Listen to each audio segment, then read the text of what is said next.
Daily Hindi short hand dictation लिखने के लिए हमारे चैनल को सब्सक्राइब करें और डिक्टेशन स्टार्ट होगा 3 सेकंड बाद।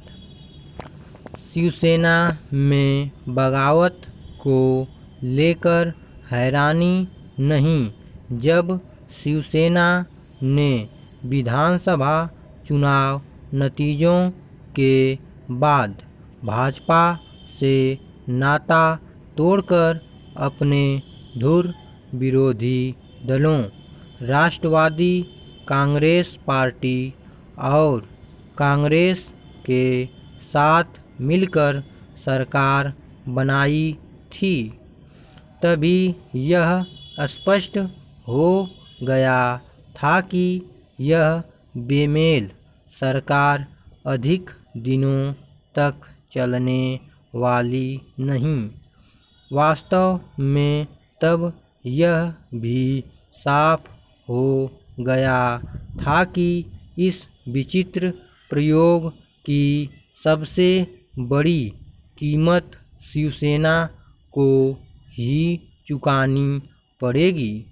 वैसे तो सत्ता के लोभ में पहले भी परस्पर विरोधी दल एक साथ आते रहे हैं, लेकिन शिवसेना ने रासपा और कांग्रेस के साथ जाकर अपने उस आधार को अपने ही हाथों खिसकाने का काम किया जिस पर उसकी समस्त राजनीति केंद्रित थी।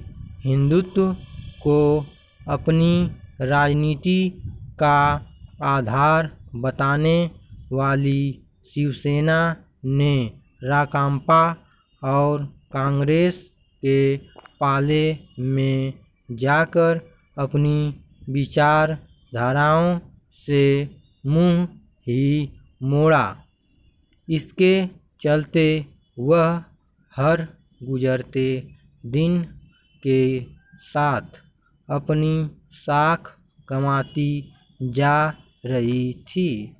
इसे शिवसेना के समर्थक, कार्यकर्ता और नेता न केवल महसूस कर रहे थे, बल्कि यदा कदा व्यक्त भी कर रहे थे।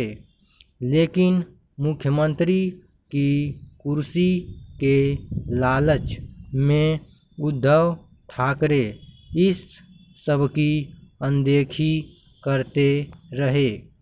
वह ऐसे कई निर्णय भी करते रहे जो शिवसेना के मूल चरित्र से बिल्कुल भी मेल नहीं खाते थे।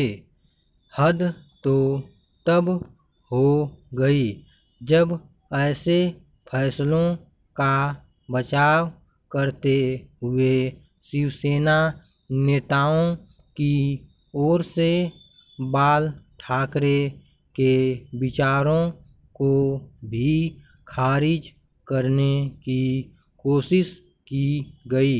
यह सत्ता की भूख का ही नतीजा था कि शिवसेना कांग्रेस नेताओं की ओर से उन वीर सावरकर के अपमान की भी अनदेखी करती रही, जिन्हें वह अपना प्रेरणा स्रोत बताती है।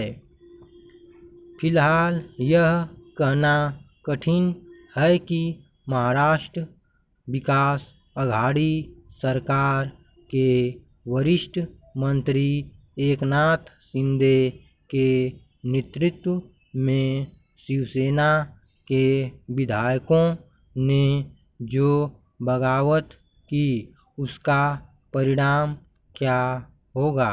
लेकिन यह सरकार रहे या बचे, उद्धव ठाकरे की मुश्किलें कम होने वाली नहीं हैं। महाराष्ट्र की गठबंधन सरकार में सब कुछ ठीक नहीं।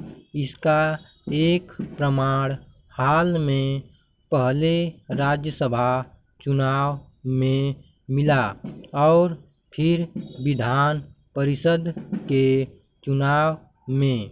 यह दिलचस्प है कि जब महाराष्ट्र विकास आघाड़ी सरकार गहरे संकट में है, तब इस सरकार के गठन में प्रमुख भूमिका निभाने और उसके फैसलों को प्रभावित करने वाले राकांपा प्रमुख शरद पवार कह रहे हैं कि शिवसेना में बगावत उसका आंतरिक मामला है।